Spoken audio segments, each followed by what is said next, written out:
Fala produtor, fala produtora, sejam muito bem-vindos a mais um vídeo aqui no canal da Indústria da Música. Eu sou Gevandro Barros. Se você não me conhece ainda, esse canal aqui é para quem quer produzir música, trilha, transformar o seu home studio num negócio e, quem sabe, poder ganhar dinheiro e viver da música. Nesse vídeo de hoje eu gostaria de falar sobre 8 erros que eu vejo as pessoas cometerem nos seus home studios, principalmente aqueles que querem realmente ganhar dinheiro, seja com música, com trilha, com prestação de serviço, com venda de produto, enfim, que você não deve cometer, ok? 8 erros que você não deve cometer no seu home studio. Bora lá, direto ao ponto.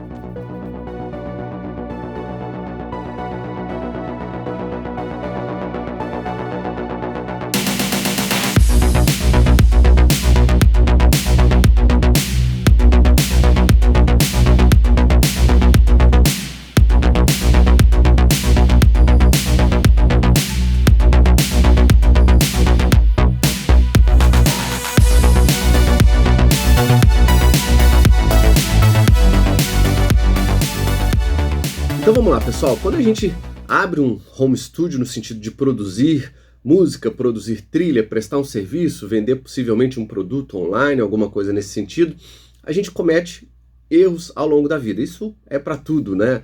Independente da sua carreira, independente da profissão que você escolheu, a gente acaba cometendo algumas falhas, cometendo alguns erros e pagando mais tarde por esses erros, seja em forma de dinheiro, seja em forma de prejuízo, né, em termos do equipamento, algo que a gente faz de forma equivocada. E com esses 8 erros que eu vou trazer aqui para você, que alguns deles inclusive eu mesmo já cometi no passado, não gostaria que você cometesse, fica aí a dica. O primeiro deles é não aprender a utilizar o que você tem. Hoje em dia as DAWs estão muito completas, né? Eu uso Logic, é a DAW que eu profissionalmente escolhi para trabalhar. Antes eu trabalhava com Pro Tools, aprendi um pouquinho do Ableton, sei trabalhar um pouco também com Ableton, mas bem pouco.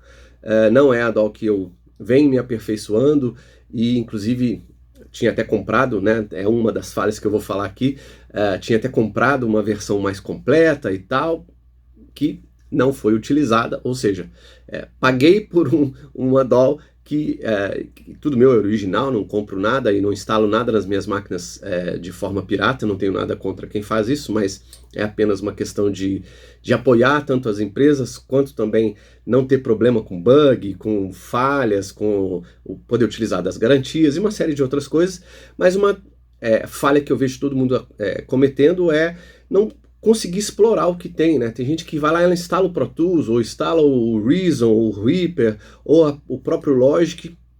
Eu vou falar pelo Logic, que é a DAW que eu mais conheço, é a DAW que eu utilizo. Ele tem milhares, né, centenas de milhares de sons, tem muitos VSTs com qualidade, tem vários plugins de efeito de qualidade, tem muita coisa boa, que se você não sabe usar direito, você vai querer comprar outras, né? Você vai ver o cara lá e o cara do YouTube, não sei quem falando de plugin de efeito, VST e tal, você vai querer começar a comprar as coisas porque você acha que o plugin que está na sua DAW, o VST que está na sua DAW não é legal. Pelo contrário, basta você saber explorar. Se você tem o treinamento e conhecimento adequado e sabe explorar aquilo que a sua máquina tem, aquilo que você se dedicou a fazer, com pouco você pode fazer muito. Então não cometa essa falha. Aprenda a usar aquilo que você tem da maneira até chegar no limite, para que depois você dê um outro salto e queira, ou possa, né, investir mais em outras coisas, tá ok? A segunda falha é comprar mais do que o necessário, né? Seja um hardware, seja um instrumento, seja um equipamento, seja alguma coisa que você vai usar e que a gente acha que vai usar. Isso eu já cometi muito, confesso, e por isso que eu estou diminuindo cada vez mais o meu estúdio. Em termos de equipamento, vai diminuir mais ainda esse ano, porque a gente não usa, né? Porque a gente vai aprendendo, vai criando outras perspectivas, vai estruturando a nossa cabeça, o nosso conhecimento, vai mudando a nossa forma de trabalho, e ao mudar essa forma de trabalho a gente vai concluindo que não precisa de tanto, de forma que a gente consiga fazer mais com menos. E aí eu não preciso comprar muito equipamento. A gente gasta muita grana para montar uma coisa que é para mostrar para os outros que tem muita coisa. Isso é ego, né? Ego não vai encher o seu bolso, ego só vai encher o seu peito, ou vai mostrar que você tem muita coisa, que na verdade no final das contas, só te custou dinheiro e você não colocou dinheiro no bolso ou tá ali só para mostrar para as pessoas que você tem. Não sei se isso te levaria a lugar nenhum. A mim, não leva, por isso que menos na minha concepção é mais. Terceiro erro, terceira falha que muita gente comete é achar que trabalhar ou produzir, né, de forma amadora vai te dar um resultado profissional. Né? O que eu quero dizer com isso? Tem muita gente que, pelo fato de não ter conhecimento, não ter estudado e tal, acha que continuar produzindo de qualquer jeito, entre aspas, amadoramente, não investindo em conhecimento, não buscando alternativas diferentes e produzindo num estúdio mal organizado, com equipamentos amadores, com tudo de forma amadora, vai querer comparar a música dele, ou a trilha dele, ou o trabalho dele com o trabalho de quem está lá profissionalmente, inclusive ganhando a vida fazendo aquilo. Né? Às vezes você escuta uma mix, uma master de quem trabalha com aquilo muito tempo e você vê que ela tem um diferencial. Por quê? Porque o cara, além de ter bons ouvidos para fazer uma master ou uma mix muito boa, ele chegou lá a partir de um workflow, né, de um fluxo de trabalho e até mesmo de equipamentos, de plugins que ele utiliza da forma correta. Por isso ele é profissional. O profissional é aquele que sabe fazer e ganha a vida ou ganha dinheiro fazendo aquilo, consegue vender o seu serviço ou o seu produto fazendo aquilo. Esse é um profissional. E tem muita gente que ainda é amadora, mas quer chegar num nível profissional e não consegue. Primeiro, muitas vezes porque não tem conhecimento e segundo, porque não está se dedicando realmente e efetivamente para chegar e fazer uma coisa profissional. Se você quer passar do patamar de amador para profissional, você vai ter que ter conhecimento e hora de bunda na cadeira no estúdio para exercitar. Não tem outra escolha, é assim em tudo quanto é lugar da vida. Um atleta não vai para uma Olimpíada treinando pouquinho. Ele treina anos, por exemplo, né, igual lá o Usain Bolt. Outro dia eu estava lendo uma reportagem sobre ele, 9 anos para correr 12 segundos, né? 9 anos treinando para correr 12 segundos, né? Isso é eficiência, ou seja, o cara treinou demais e ganhou milhões de reais, mas é o primeiro do mundo e precisa ser assim. Se a gente quer ser bom, tem que ter um nível de dedicação fora da média, senão a gente vai ficar na média. O quarto erro, né, a quarta falha aí, é não cuidar da acústica do seu home studio. Por mais simples que seja, você não vai querer tirar um som dos seus monitores, por mais caro inclusive que eles sejam. Não adianta nada eu comprar um monitor super caro e colocar numa sala sem acústica nenhuma. Eu vou estar desperdiçando a sonoridade desses monitores. E eu tenho que fazer um trabalho, já que eu estou disposto a investir num par de monitores, né? Tem muita gente que comete esse erro, investe num puta par de monitor, mas deixa o quarto sem, né, o home studio ali sem acústica, não vai adiantar nada. É preferível você investir metade do dinheiro numa acústica e comprar um monitor mais inferior um pouco e acostumar com aquilo, tirar mais resultado daquilo, do que investir num monitor caríssimo e a sua acústica não ter nada na sua sala, no seu quarto, onde você tem o seu home studio, porque você não vai ouvir a resposta adequada, né? A sua sala vai atrapalhar o retorno do áudio que o seu monitor pode te dar. Então, tome muito cuidado com isso. Invista corretamente, estude um pouquinho sobre acústica, veja o que pode ser feito a partir de onde você tem a sua janela, a sua porta, como é que é o formato do seu home studio, para esse home studio, que é diferente do home studio do seu amigo, não adianta a gente copiar certas coisas. Tem muita gente que, Giovando, mas você pôs aqui o seu bass trap virado assim, sensado, a sua parede tem uma curva. Minha parede tem uma curva porque eu já tinha painéis, eu já tinha bass trap, eu já tinha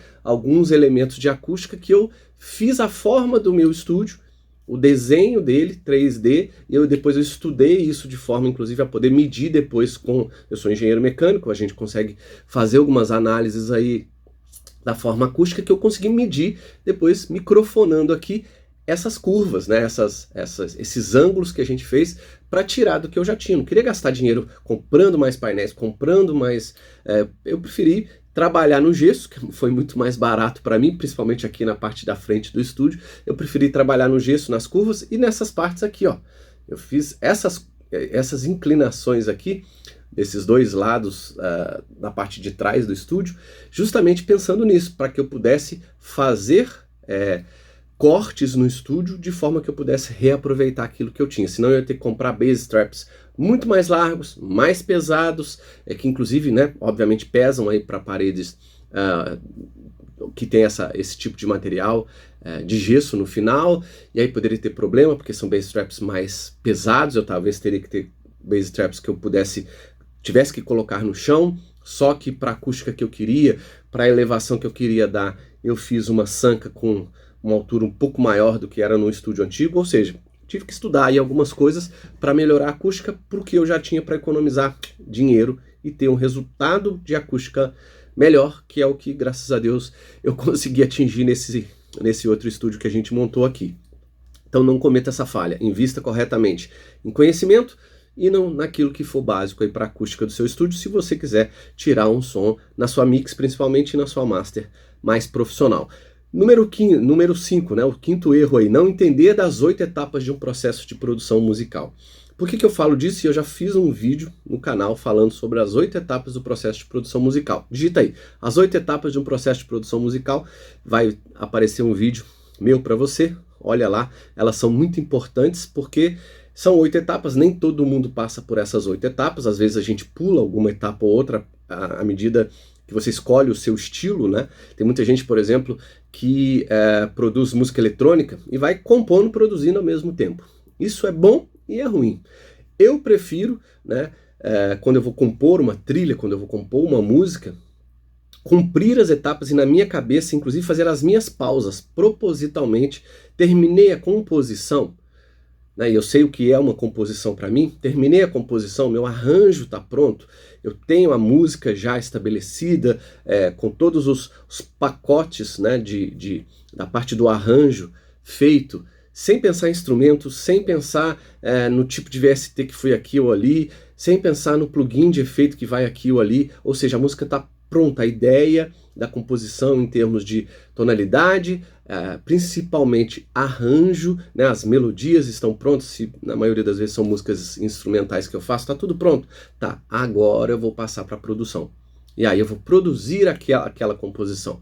Vou trocar o som, vou colocar um efeito aqui, vou colocar uma passagem ali, vou colocar um outro instrumento. Aqui vai entrar uma percussão eletrônica, lá vai ser uma acústica, aqui vai entrar uma outra guitarrinha, algum não sei o que, vai entrar um batidinho assim assado. Eu vou começar a produzir para preencher os buracos, para colocar elementos de passagem, enfim, né, fazer a parte de entrada e o fade out à medida do que for uma trilha. Depois eu vou fazer os cortes, depois eu vou fazer tudo que eu tenho que fazer, para depois passar para cada uma das outras fases e terminar distribuindo essa música da maneira adequada. Então, aprenda quais são essas 8 etapas e passe por cada uma delas de maneira separada, mas se você pelo menos já souber quais são, você vai poder explorar cada uma delas melhor e ter mais resultado, tá ok?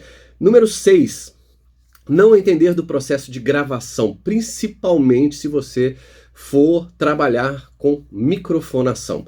Tem muita gente que me procura, Gevandro, eu gravei com microfone e tal, mas aí não ficou legal porque era o único microfone que eu tinha, ou esse microfone eu usei assim, assim, assado. Gravar com microfone, né, em home studio é sim um desafio, né? Ainda é para mim mesmo aqui. Outro dia eu estava gravando aqui com uma pessoa que eu tive que fazer uma trilha que tinha uma guitarra, eu queria fazer essa guitarra acústica, porque a guitarra, no sentido do que eu precisava, do que eu tive como ideia, e era para um cliente, eu não conseguiria fazer na mão, por melhor que os meus plugins de guitarra são. Então eu quis, né, trouxe um guitarrista, gravei aqui, e depois no meio da gravação, embora seja guitarra, né, passei aqui pelo meu Eleven, aí passei aqui por um equalizador, ou seja, o som da guitarra ficou pesado, robusto, forte, muito legal, gravamos a guitarra. Só que aí no meio eu falei, cara, vou fazer aqui algo voltado para um violão. E aí, quando a gente precisa microfonar, não foi o meu caso, eu tenho bons microfones aqui, tive que microfonar o violão. E aí, na hora que a gente foi ver, as cordas não estavam tão boas, tive que trocar as cordas, né? Aí, para fazer aquele violão de forma acústica, no modelo que eu queria, no formato que eu queria, a coisa tem que estar boa. Senão, de novo, a gente vai cometer o erro que eu já falei lá em cima. Eu vou trabalhar de forma amadora com um violão com a corda ruim, com um microfone ruim, com algo que é ruim, e vou querer um resultado profissional. Não, se eu quero um resultado profissional, até porque essa trilha era para um cliente maior, é para algo que eu sei que eu vou vender mais caro e o valor já está acordado, então eu resolvi troquei as cordas do violão, que eu já ia trocar mesmo, microfonei, fizemos o arranjo do violão juntos, né? Eu também arranho um pouquinho de violão, entendo um pouco. Fizemos o arranjo junto, ele foi lá, executou, gravei com 2 microfones da forma adequada, mas para isso você vai precisar entender um pouco de microfonação. Ninguém precisa ser expert. Eu não sou expert em microfonação, é uma das coisas que eu menos trabalhei. Mas como eu já fiz um curso, já investi aí um tempo, inclusive grana para pegar obter esse conhecimento, ficaram, né, esses conhecimentos na minha cabeça e eu uso o mínimo possível daquilo que eu preciso, seja para voz, seja para gravar um instrumento, principalmente acústico, como um violão, alguma coisa nesse sentido, e também bateria, que não é o meu caso aqui, minha bateria é eletrônica, mas eu conseguiria gravar, e já fiz isso no estúdio, uma batera aí acústica que não é fácil microfonar, a depender da acústica, né, do local que você tá, é meio complicado, mas é possível ser feito, e aí aprender a microfonar para você não cometer a falha de que no seu processo de gravação você vai obter resultados errados a partir da captação sonora. Porque depois não tem como consertar, você pode até tentar tirar um chiadinho ou outro aqui, você pode até colocar um plugin para melhorar um som ou outro ali, mas quanto melhor a captação ou já a execução, né? Porque a execução, por exemplo, da guitarra que eu gravei, se o cara não tivesse tocado legal, não tem mágica para fazer, eu só posso mudar um pouco o som, né? A execução já foi.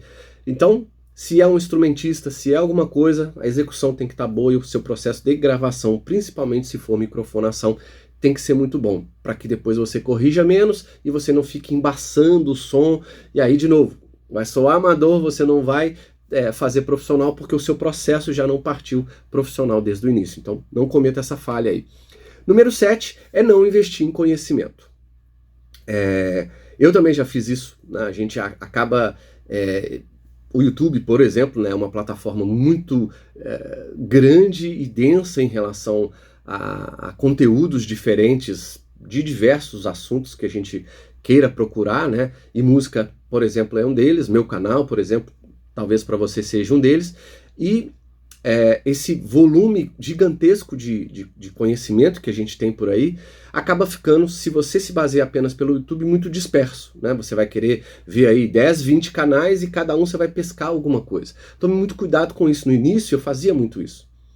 Mas o que eu recomendo a você, se você confia no meu canal, escute o que eu falo, né? E pegue o meu approach de trabalho para as diversas coisas que eu falo e confie em mim do início ao fim, entre aspas, obviamente, né? Mas acredite nas pessoas que você, no mínimo, no menor número de pessoas possível, mas acredite nessa pessoa e procure trabalhar com o approach dessa pessoa.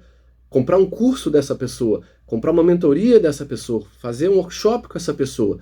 Porque se você faz algo que aquele faz assim, o outro faz assado, isso aqui fala isso, isso aqui, você começa a ver de tudo, tentar fazer de tudo, não obtém resultado, porque tem métodos que tem uma sequência que se você não seguir aquela sequência, você não vai ter o resultado que aquela pessoa teve, porque você, né, meio que fez um Frankenstein aí do seu conhecimento, e quem quer saber de tudo acaba não sabendo de nada. A gente precisa ir numa certa linha. Então, se você quer procurar um curso, procura um curso de quem você confia. Não precisa ser meu, obviamente. Se quiser os meus cursos, está lá no meu site, www.industriadamusica.com.br. Tem vários cursos online lá. Então, nascendo novos cursos aí em breve para você.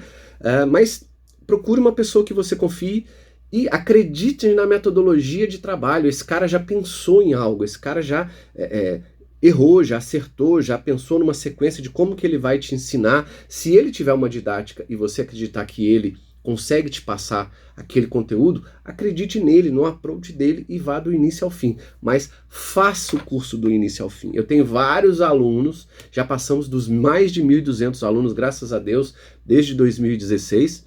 Já são mais de 1.200 pessoas que já passaram pelos meus cursos. Então, um número razoável aí de... Graças a Deus, muito bom, agradeço a você, se você que estiver assistindo for um dos meus alunos. Então, já passaram pelos meus cursos várias pessoas.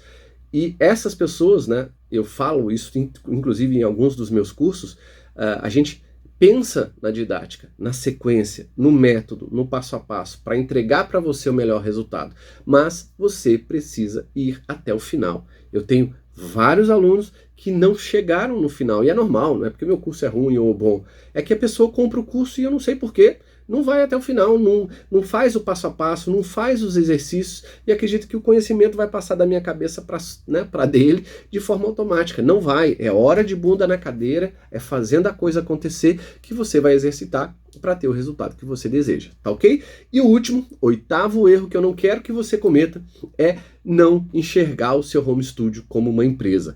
Principalmente aquelas pessoas que querem ou ganhar dinheiro ou viver principalmente da música. Se você quer ganhar dinheiro, você vai ter que se ver como profissional. A pessoa que quer trocar um serviço ou um produto por dinheiro vai ter que ser visto como profissional. E ser visto como profissional, em algum momento, você pode até montar um negócio ali, o seu home studio pode ser um negócio.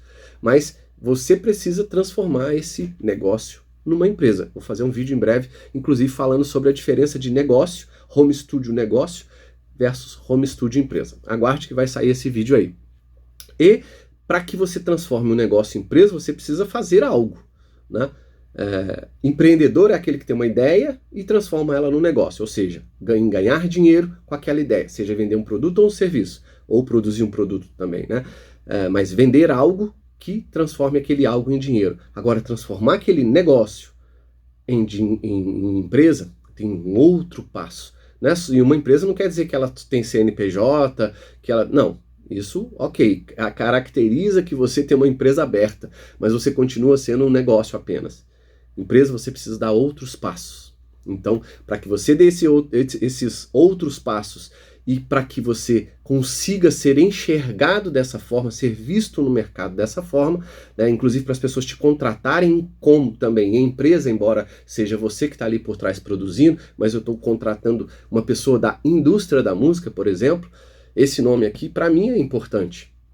Por quê? Porque é um branding, é algo que mostra que eu tenho uma marca, tenho uma empresa que pode dar nota fiscal, que trabalha assim, que trabalha assado, que tem, eu tenho parceiros, que tem o Gevando lá por trás que produz assim, que produz assado. Enfim, se você quer ser visto como profissional, você vai ter que transformar o seu home studio, que ora pode ser um negócio, numa empresa de verdade. E aí, para finalizar o vídeo, você vai ter que se transformar num empresário ou num empresário da música, para você pensar como empresário. O empresário é aquele que sabe administrar, gerir uma empresa da forma correta e fazer aquela empresa dar dinheiro. Você pode ser sozinho como eu sou e ganhar bem fazendo aquilo que você faz, se você souber ser o empresário do seu home studio.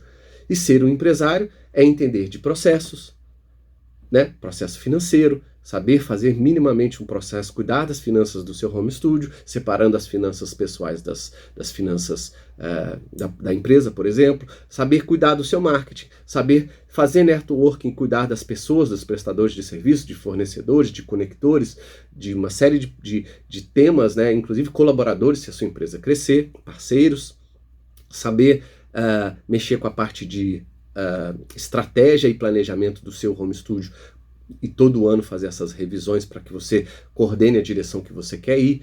Enfim, saber gerir uma empresa é muito importante, mesmo que você tenha um home studiozinho sozinho na sua casa. Pensar grande e agir grande, mesmo que você seja pequeno. Isso que é o importante. Então, fico por aqui. Um grande abraço. Se você não se inscreveu no canal, cogite a hipótese aí de clicar no sininho, dar o seu like. Se tiver dúvida, escreve seu comentário. Eu respondo a 100% dos comentários que me são enviados aqui pelo YouTube. E não deixe de se inscrever. Forte abraço, fiquem com Deus, saúde para todo mundo e até o próximo vídeo. Tchau, tchau, pessoal.